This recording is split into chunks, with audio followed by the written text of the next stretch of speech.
اب سعادت ابدی یعنی ہمیشہ رہنے والی حقیقی کامیابی و خوشی جس کے حاصل کرنے کا طریقہ اللہ کی معرفت اور اس کی صحیح عبادت ہے، جس کے 4 ارکان ہیں۔ ان 4 ارکان کا پہلا رکن عبادت ہے، جس کی 9ویں اصل ذکر الہی ہے، جس کا اب آغاز کرتے ہیں۔ 9ویں اصل ذکر الہی۔ اے عزیز، جان کے حق تعالی کو یاد کرنا تمام عبادات کا خلاصہ اور جان ہے، کیونکہ نماز اسلام کا ستون ہے، اس سے بھی یاد الہی مقصود ہے۔ چنانچہ حق تعالی نے ارشاد فرمایا ہے، ان الصلاۃ تنہی عن الفحشاء والمنکر ولذکر اللہ اکبر۔ ترجمہ، بے شک نماز باز رکھتی ہے بدی اور برائی سے، اور بے شک ذکر اللہ کا بہت بڑا ہے۔ اور تلاوت قرآن سب عبادتوں سے اس لیے افضل ہے کہ وہ خدائے عز و جل کا کلام ہے، حق تعالی کی یاد دلاتا ہے، اور جو کچھ اس میں ہے خدا کے ذکر کی تازگی کا سبب اور واسطہ ہے، اور روزے سے شہوت اور خواہش کا توڑنا مقصود ہے۔ دل ہجوم شہوت سے نجات پا جاتا ہے، صاف ہو کر خدا تعالی کے ٹھہرنے کا مقام بن جاتا ہے، اس لیے کہ جب تک شہوات و خواہشات سے بھرا ہوا ہے اس سے ذکر الہی ناممکن ہے، اور ذکر اس میں اثر نہیں کرتا۔ اور حج جو خانہ خدا کی زیارت کا نام ہے، اس سے بھی صاحب خانہ کی یاد اور اس کی ملاقات کا شوق پیدا کرنا مقصود ہے۔ تو ذکر الہی تمام عبادتوں کا سر اور خلاصہ ہے، بلکہ اسلام کی اصل اور جڑ کلمہ طیبہ لا الہ الا اللہ ہے، اور یہ عین ذکر ہے، اور عبادتیں اس ذکر کی تاکید و مضبوط کرنے والی ہیں۔ اور تیرے ذکر کا ثمرہ یہ ہے کہ خدا تجھے یاد کرتا ہے، اس سے زیادہ ثمرہ اور نتیجہ کیا ہو سکتا ہے؟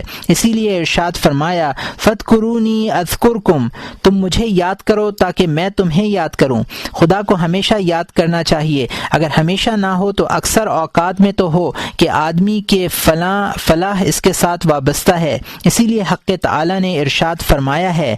وَاذْكُرُوا اللَّهَ كَثِيرًا لَعَلَّكُمْ تُفْلِحُونَ، اللہ کو کثرت سے یاد کرو تاکہ تم فلاح پاؤ، یعنی فلاح کی امید رکھتے ہو تو کثرت اس کی کنجی ہے۔ بہت ذکر کرو، تھوڑا سا نہیں، اکثر اوقات کرو، کبھی کبھی نہیں۔ اسی لیے فرمایا، الذین یذکرون اللہ قیاما وقعودا وعلی جنوبہم، وہ لوگ اللہ کی یاد کرتے ہیں کھڑے اور بیٹھے اور اپنے پہلوؤں پر۔ ان بندوں کی تعریف فرمائی جو کھڑے بیٹھے سوتے کبھی اس کی یاد سے غافل نہیں ہوتے، اور فرمایا، وَاذْكُرُوا رَبَّكَ فِي نَفْسِكَ تَضَرُّعًا وَخِيفَةً وَدُونَ الْجَهْرِ مِنَ الْقَوْلِ بِالْغُدُوِّ وَالْآصَالِ وَلَا تَكُن مِّنَ الْغَافِلِينَ۔ ترجمہ، اسے یاد کر زاری سے اور ڈرتے ہوئے اور پوشیدہ، صبح و شام، اور کسی وقت غافل نہ ہو۔ جناب رسول مقبول صلی اللہ علیہ وآلہ وسلم سے لوگوں نے پوچھا، یا رسول اللہ، سب کاموں سے افضل کون سا کام ہے؟ آپ صلی اللہ علیہ وآلہ وسلم نے فرمایا، مرتے وقت ذکر الہی سے تر زبان ہونا۔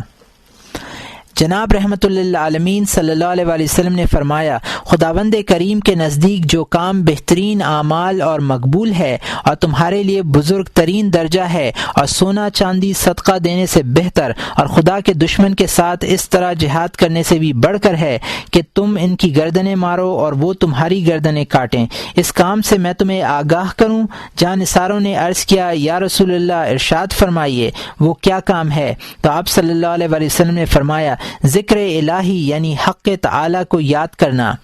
اللہ نے فرمایا، جس کو میرا ذکر دعا مانگنے سے باز رکھے، میرے نزدیک اس کا انعام اور اس کو عطا کرنا مانگنے والے کے انعام و عطا سے بہتر ہے۔ اور فرمایا، خدا کو یاد کرنے والا غافلوں میں ایسا ہے جیسے مردوں میں زندہ، اور جیسے سوکھی گھاس میں ہرا درخت، اور جہاد سے بھاگ جانے والوں میں ثابت قدم غازی۔ حضرت معاذ بن جبل رضی اللہ تعالی عنہ کا قول ہے کہ اہل جنت کو کسی امر پر حسرت نہ ہوگی مگر دنیا میں جو ساعت یاد الہی سے غفلت میں گزری ہوگی اس پر حسرت ہوگی۔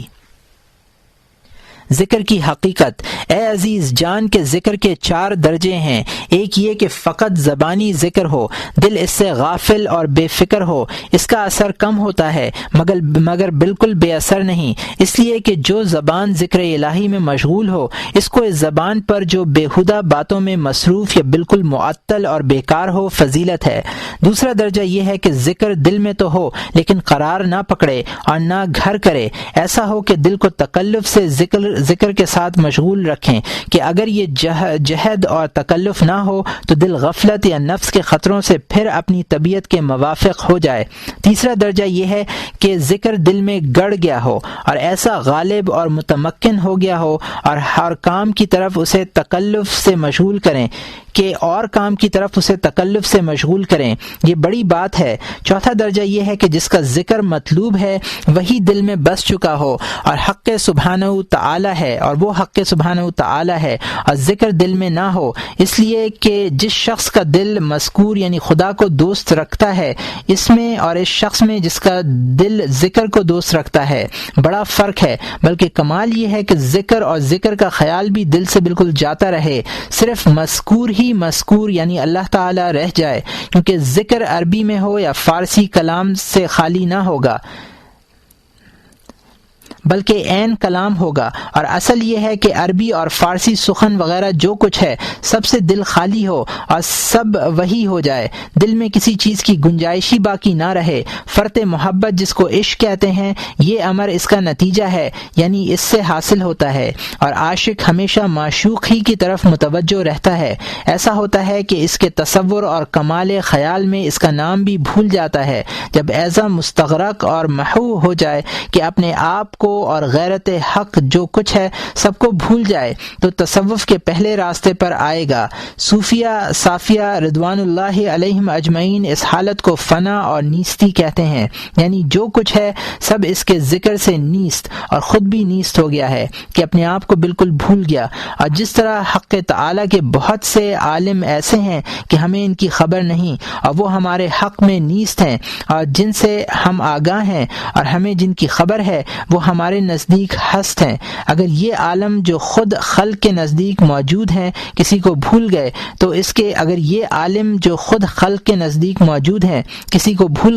اس کے نزدیک نیست ہو گئے، اور جب اپنی خودی بھولے گا تو خود بھی اپنے نزدیک نیست ہو گیا، اور خدا کے سوا جب کوئی چیز اس کے ساتھ نہ رہی تو حق تعالی ہی اس کے نزدیک ہست اور اس کے سامنے موجود ہے۔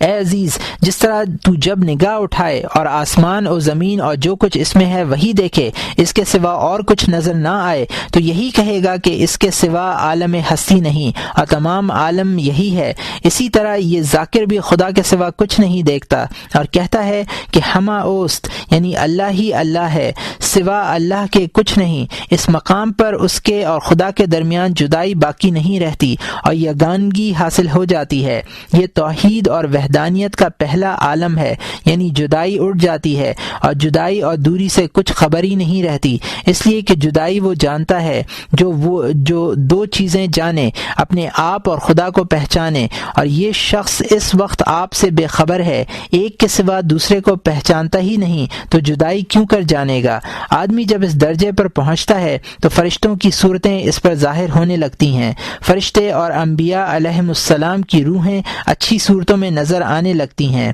جناب احدیت کے لیے جو چیزیں خاص ہیں وہ منکشف ہوتی ہیں اور بڑے بڑے احوال ظاہر ہوتے ہیں کہ ان کا بیان ممکن نہیں، پھر جب اپنے میں آتا ہے اور دوسرے کاموں سے آشنا ہوتا ہے تو اس کا اثر اس میں رہتا ہے اور اس حالت کا شوق غالب ہو جاتا ہے، اور دنیا و ما فیہا اور جن کاموں میں لوگ مشغول ہیں وہ سب اسے ناگوار و ناپسند ہوتے ہیں۔ اپنے ظاہر سے تو آدمیوں میں ہوتا ہے مگر دل سے غائب رہتا ہے، اور نگاہ تعجب سے لوگوں کو دیکھتا ہے کہ دنیا کے کام میں مشغول ہیں، اور رحمت و حسرت کی نگاہ سے دیکھتا ہے، اس لیے کہ جانتا ہے کہ یہ لوگ کتنے بڑے اور عمدہ کام سے محروم ہیں، اور لوگ ہنستے ہیں کہ وہ خود بھی دنیا کے کاموں میں کیوں مشغول نہیں ہوتا، اور برا گمان کرتے ہیں کہ اسے دیوانگی لاحق ہو جائے گی۔ اگر کوئی شخص فنا و نیستی کے درجے کو نہ پہنچے اور یہ حالات و مکاشفات اور پر منکشف نہ ہوں لیکن ذکر الہی اس پر غالب اور مستولی ہو جائے تو یہ بھی کیمیائے سعادت ہے، اس لیے کہ جب ذکر غالب ہوگا تو انس و محبت مستولی ہوگی اور دل پر چھا جائے گی، یہاں تک کہ حق تعالی کو دنیا و ما فیہا سے زیادہ دوست رکھے گا۔ اور اصل سعادت یہی ہے، کیونکہ جب خدا کی طرف رجوع ہوگا تو موت سے اس کے دیدار کی بنا پر کمال لذت بقدر محبت حاصل ہوگی، اور جس کی محبوبہ و معشوقہ دنیائے دوں ہے اور جو اس پیر پزال پر عاشق و مفتون ہے، وہ با اندازہ عشق و محبت اس کے فرقت میں رنج و اذیت اٹھائے گا، جیسا عنوان مسلمانی میں بیان ہو چکا ہے۔ تو اگر کوئی شخص بہت ذکر کرتا ہے اور وہ احوال جو صوفیہ کو ظاہر ہوتے ہیں اس پر ظاہر و نمودار نہ ہوں تو چاہیے کہ بیزار نہ ہو کہ سعادت اس حال پر موقوف نہیں، اس لیے کہ جب دل ذکر نور سے آراستہ ہو تو کمال سعادت پر تیار ہوا، اور جو کچھ اس جہان میں اسے ظاہر نہ ہوگا مرنے کے بعد ظاہر ہوگا۔ تو آدمی کو چاہیے کہ مراقبہ دل کا التزام رکھے تاکہ خدا سے لگا رہے اور کبھی غافل نہ ہو، اس لیے کہ دائمی ذکر حضرت الہیت اور عجائب ملکوت کی کنجی ہے۔ اور یہ جو جناب سرور کائنات علیہ افضل الصلاۃ والتحیات نے فرمایا ہے کہ جو شخص جنت کے باغات کی سیر کرنا چاہتا ہے اسے چاہیے کہ خدا کا ذکر کثرت سے کیا کرے، اس کے یہی معنی ہیں۔ اور یہ جو ہم نے بیان کیا ہے اس سے معلوم ہوا کہ ذکر سب عبادتوں کا خلاصہ ہے، اور حقیقی ذکر یہ ہے کہ اوامر و نواہی کے وقت خدا کو یاد کرے، گناہ سے ہاتھ کھینچ، حکم الہی بجا لائے۔ اگر ذکر اس بات پر آمادہ نہ کرے تو اس بات کی دلیل ہے کہ وہ ذکر سخن نفس اور بے حقیقت تھا۔ تسبیح و تحلیل، تحمید، صلاۃ اور استغفار کے فضائل۔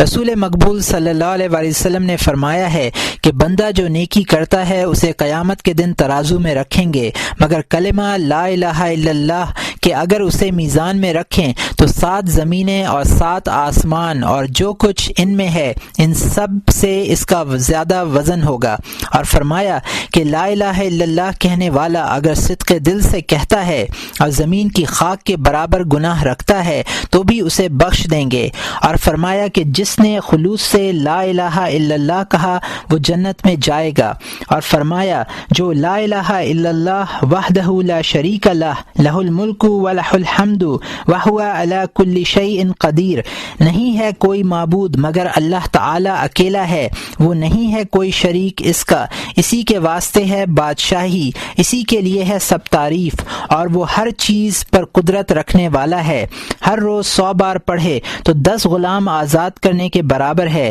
اور 100 نیکیاں اس کے نامہ اعمال میں لکھی جائیں گی، اور 100 گناہ مٹائے جائیں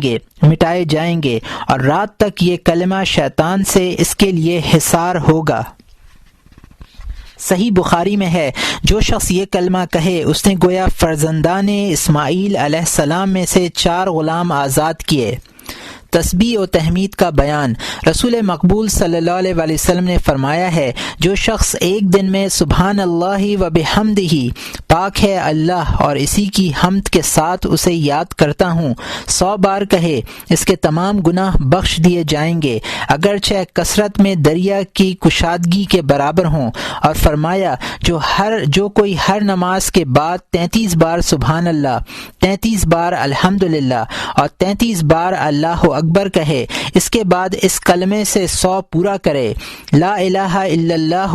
وحدہ لا شریک لہ لہ الملک ولہ الحمد وہو علی کل شیء قدیر، تو اس کے سب گناہ بخش دیے جائیں گے اگر دریا کی جھاگ کے برابر ہوں۔ اور روایت ہے کہ ایک مرد رسول مقبول صلی اللہ علیہ وآلہ وسلم کی خدمت میں حاضر ہوا اور عرض کی یا رسول اللہ، دنیا نے مجھے چھوڑ دیا ہے، میں تنگ دست، محتاج اور عاجز ہو گیا ہوں، میں کیا کروں؟ فرمایا تو کدھر ہے؟ ملائکہ کی اس صلاۃ اور خلق کی اس تسبیح سے کیا بے خبر ہے جس کے بدولت وہ روزی پاتے ہیں؟ اس نے عرض کی وہ کیا ہے؟ تو آپ نے فرمایا سبحان اللہ و بحمدہ سبحان اللہ العظیم و بحمدہ استغفر اللہ،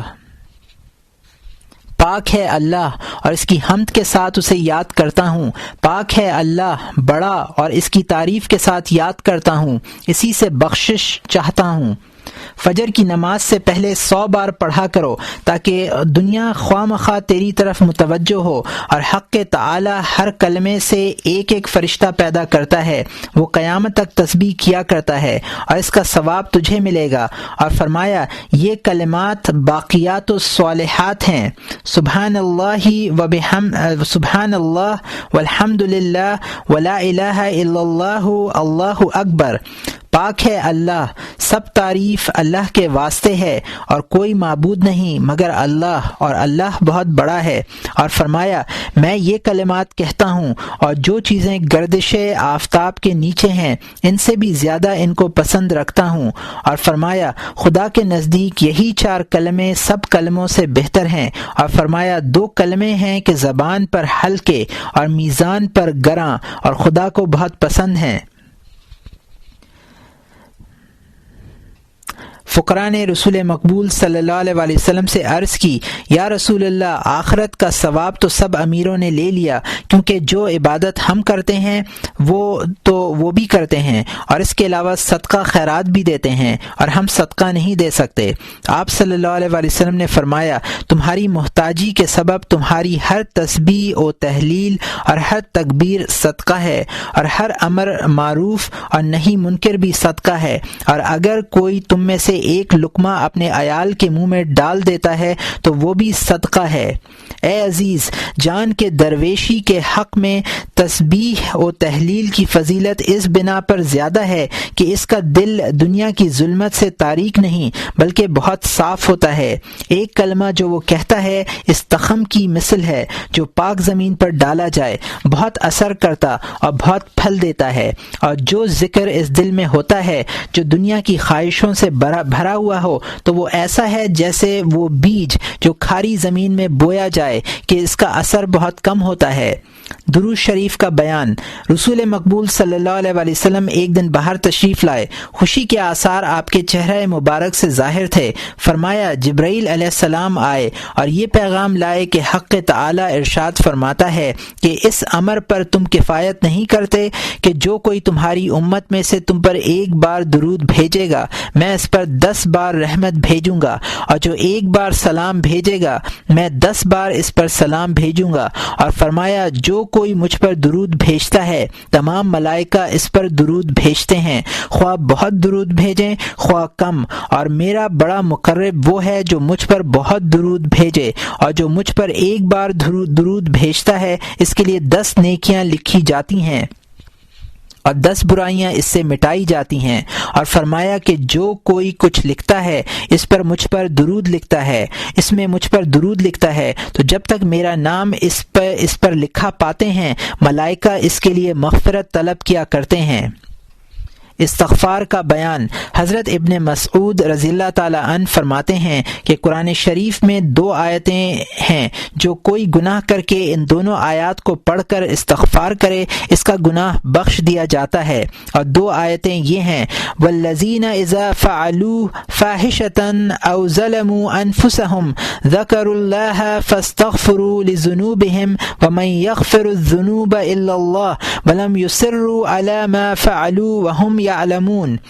وہ لوگ جب کرتے ہیں برا کام یا ظلم کرتے ہیں اپنی جانوں پر اور یاد کرتے ہیں پھر اللہ کو، پھر بخشش چاہتے ہیں اپنے گناہوں کی، اور کون بخشتا ہے گناہوں کو سوائے اللہ کے، اور نہیں اصرار کرتے اس پر جو انہوں نے کیا اور وہ جانتے ہیں۔ اور دوسری آیت یہ ہے، وَمَن يَعْمَلْ سُوءًا أَوْ يُظْلِمُ نَفْسَهُ ثُمَّ يَسْتَغْفِرُ اللَّهَ يَجِدُ اللَّهَ غَفُورًا رَحِيمًا۔ جس نے برا کام کیا یا ظلم کیا اپنی ذات پر پھر بخشش مانگی اللہ سے پائے گا، اللہ بخشنے والا رحم کرنے والا ہے۔ اور حق تعالی رسول مقبول صلی اللہ علیہ وسلم سے فرماتا ہے، فَسَبِّحْ بِحَمْدِ رَبِّكَ فَاسْتَغْفِرْ، پس تسبیح کر تو اپنے پروردگار کی حمد کے ساتھ اور مغفرت چاہ اس سے۔ اسی سبب سے رسول مقبول صلی اللہ علیہ وسلم اکثر فرماتے تھے، سبحانک اللہم و بحمدک اللہم اغفر لی انک انت التواب الرحیم۔ پاک ہے تو اے اللہ، اور تعریف کرتا ہوں میں تیری، اے اللہ بخش دے مجھے، بے شک تو توبہ قبول کرنے والا رحم کرنے والا ہے۔ اور رسول مقبول صلی اللہ علیہ وسلم نے فرمایا ہے، جو کوئی استغفار کرے اور کسی تکلیف میں ہو خوش ہو جائے گا، اور جہاں سے اس کے وہم و گمان میں بھی نہ ہو روزی پائے گا۔ اور فرمایا میں دن بھر میں 70 بار توبہ و استغفار کرتا ہوں۔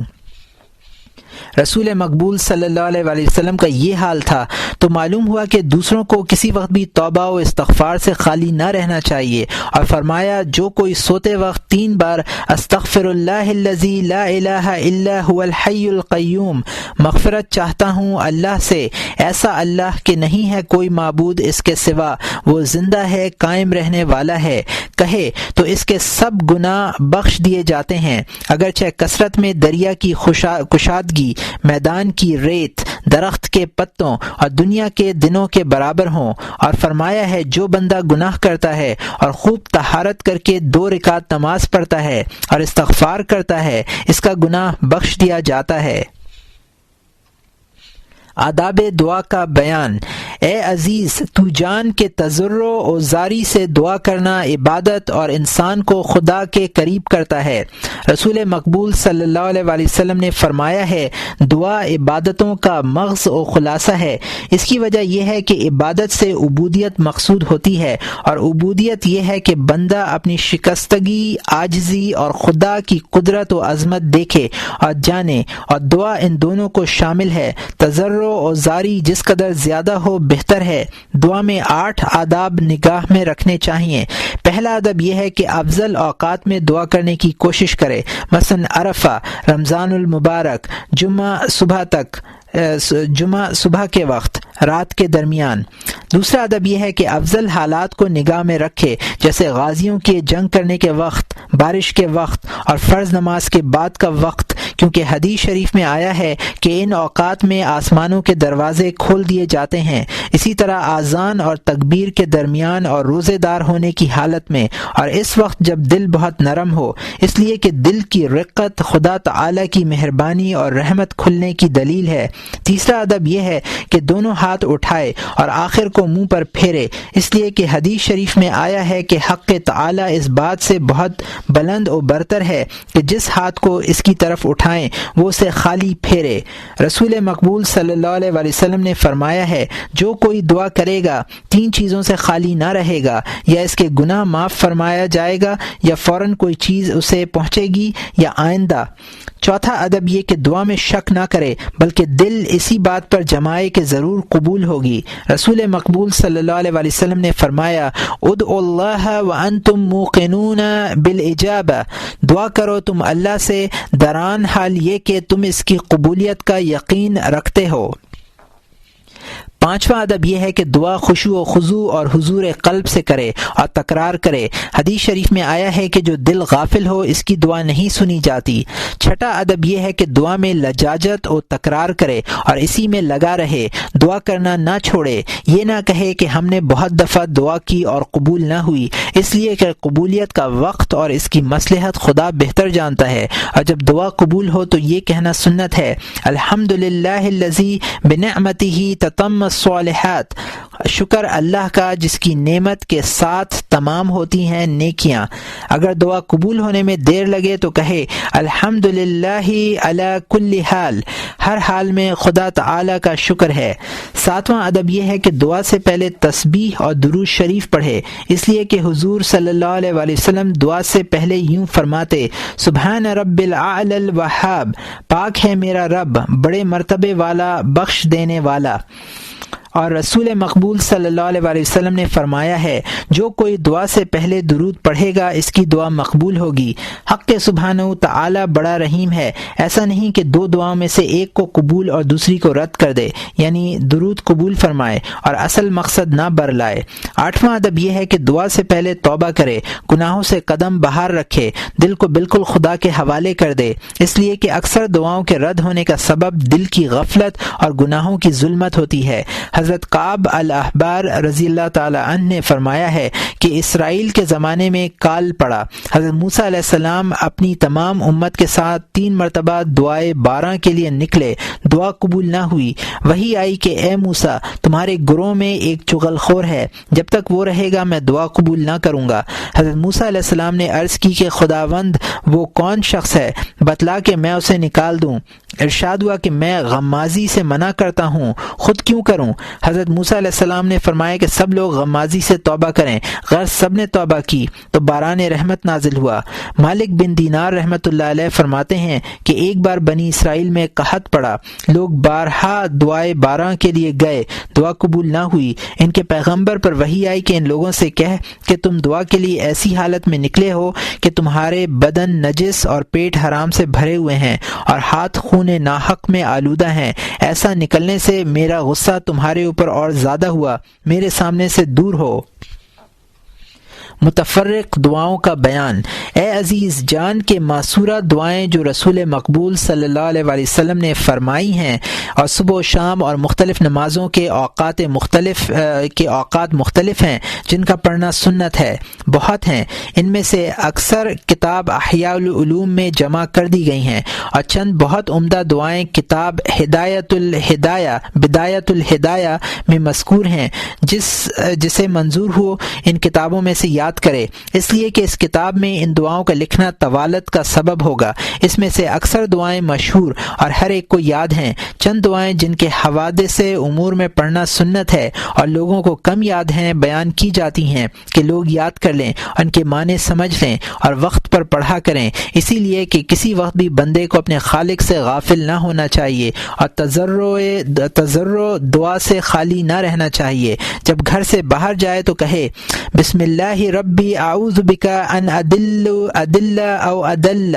او ازلم او ازلم او اجہل او یجہل علی بسم اللہ الرحمن الرحیم لا حول ولا قوة الا باللہ۔ ترجمہ، 7 نام اللہ کے۔ اے اللہ، پناہ لیتا ہوں میں تیرے پاس اس بات سے کہ گمراہ ہو جاؤں میں، یا گمراہ کیا جاؤں، یا ظلم کروں میں، یا ظلم کیا جاؤں، یا ایذا دوں یا میں کسی کو ایذا پہنچائے کوئی مجھے۔ نکلتا ہوں میں 7 نام خدا مہربان رحم کرنے والے کے۔ نہیں بچاؤ ہے اور نہیں قوت ہے بھلائی پر مگر اللہ کی مدد سے۔ مسجد میں داخل ہونے کے وقت یہ کہے اللہم صلی علی محمد وعلی آلہ وسلم، اللہم اغفر لی ذنوبی وافتح لی ابواب رحمتک۔ ترجمہ، اے اللہ رحمت نازل کر تو محمد صلی اللہ علیہ وآلہ وسلم اور ان کی آل پر، اور سلام بھیج اے اللہ، بخش دے میرے لیے گناہ اور کھول میرے لیے دروازے اپنی رحمت کے، اور اپنا داہنا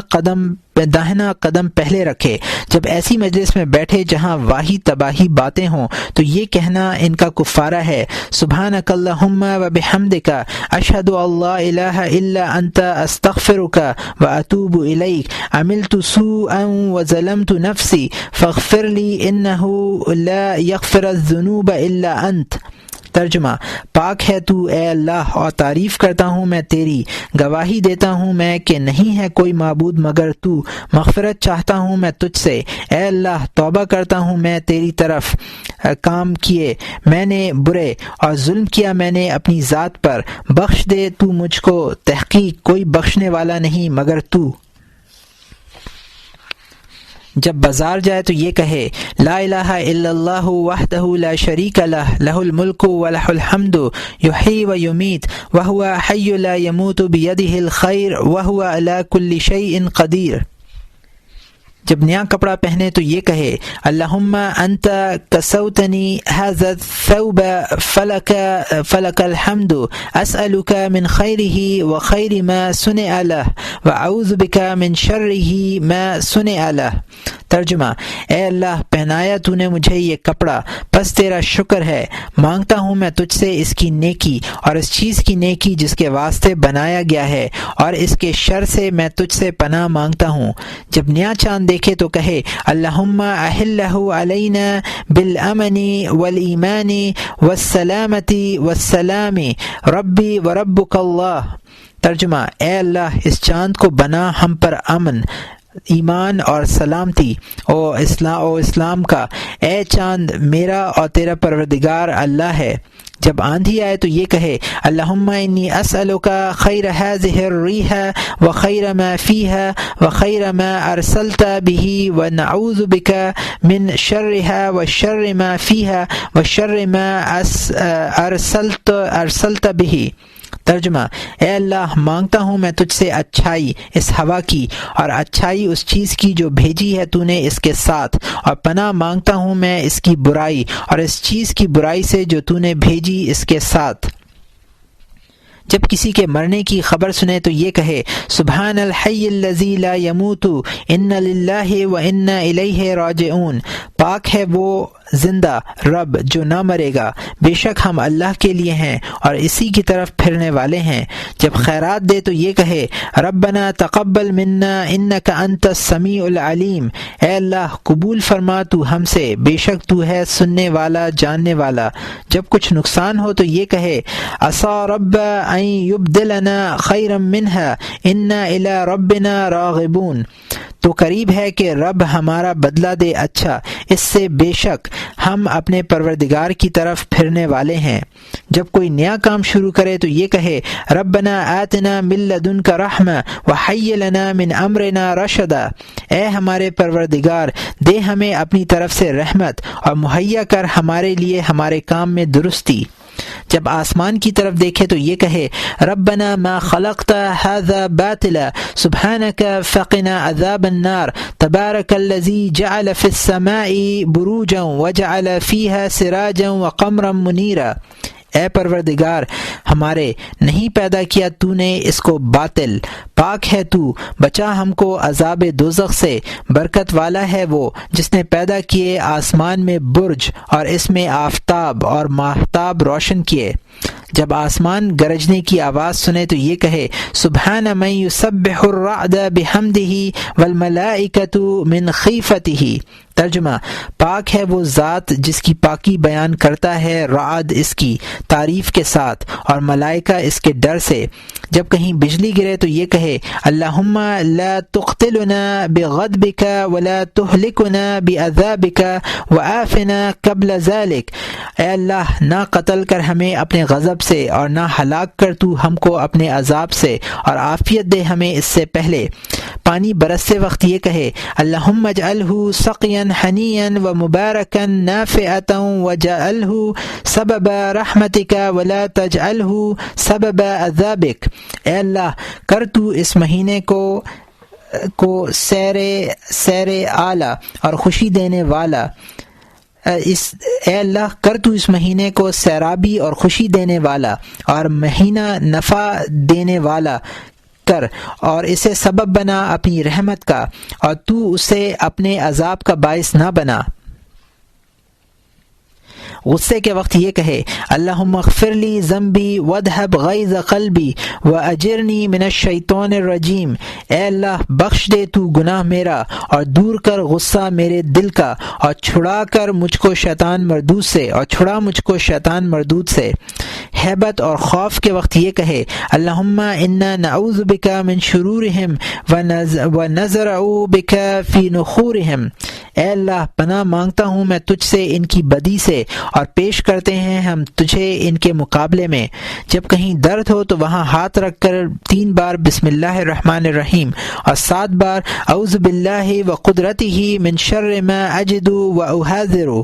پناہ مانگتا ہوں میں اللہ اور اس کی قدرت کے پاس اس چیز کی برائی سے جسے میں پاتا ہوں اور جس سے میں ڈرتا ہوں۔ جب کوئی رنج پہنچے تو یہ کہے لا الہ الا اللہ العلی العظیم، لا الہ الا اللہ رب العرش العظیم، لا الہ الا اللہ رب السماوات ورب العرش الکریم، اللہم انی عبدک وابن عبدک وابن امتک نامیتی بیدک ماذا فی قضائک، اسألک بکل اسم سمیت به نفسک وانزلتہ فی کتابک واعطیتہ احدا من خلقک او استأثرت به فی علم الغیب عندک ان تجعل القرآن ربیع قلبی ونور صدری وجلاء غمی وذهاب حزنی وحمی، اے اللہ تحقیق میں تیرا بندہ ہوں اور تیرے بندے کا بیٹا ہوں اور تیری لونڈی کا فرزند ہوں، پیشانی میری تیرے دست قدرت میں ہے، جاری ہے میرے حق میں تیرا حکم، جاری ہے مجھ پر تیری مرضی، مانگتا ہوں میں تجھ سے بطفیل ہر نام کے جو رکھا تو نے اپنی ذات کا اور اسے تو نے اپنی کتاب میں اتارا اور دی تو نے اسے اپنے علم غیب میں جگہ، یہ کہ تو قرآن کو میرے دل کی بہار اور میرے دل کا نور اور خلاصی میرے رنج سے نجات اور لے جانے والا میرے اندر اندوہ و ملال کا بنا۔ سب تعریف اس اللہ کے لیے ہے جس نے مجھے پیدا کیا پھر اچھی کی میری خلقت۔ جب آئینہ دیکھے تو یہ کہے الحمدللہ الذی خلقنی فاحسن خلقنی وصورنی فاحسن صورنی۔ ترجمہ: سب تعریف اس اللہ کے لیے ہے جس نے مجھے پیدا کیا پھر اچھی کی میری خلقت اور پتلا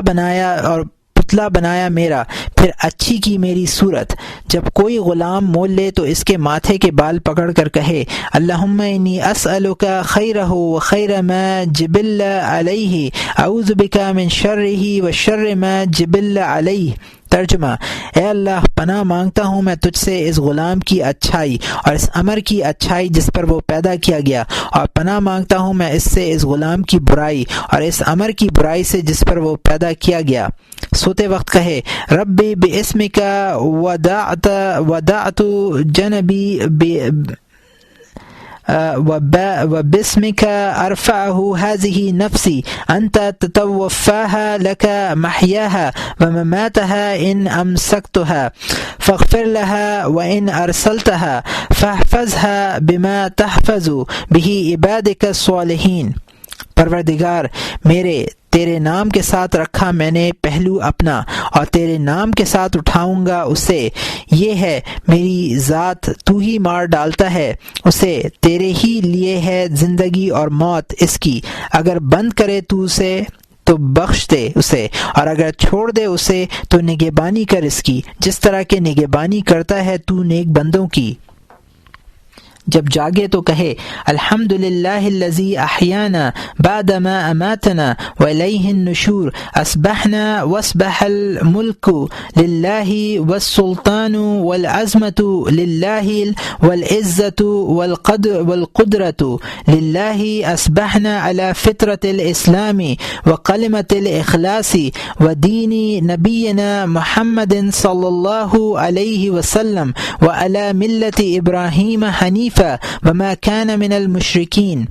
ترجمہ: سب تعریف اس اللہ کے لیے ہے جس نے ہمیں زندہ کیا بعد اس کے کہ مار ڈالا تھا ہمیں، اسی کی طرف ہی اٹھنا ہے۔ صبح کی ہم نے فطرت اسلام اور کلمہ اخلاص اور اپنے نبی محمد صلی اللہ علیہ وسلم کے دین اور اپنے دادا ابراہیم علیہ السلام کی امت پر، دراں حال یہ کہ وہ موحد مسلمان تھے، مشرکوں میں سے نہ تھے۔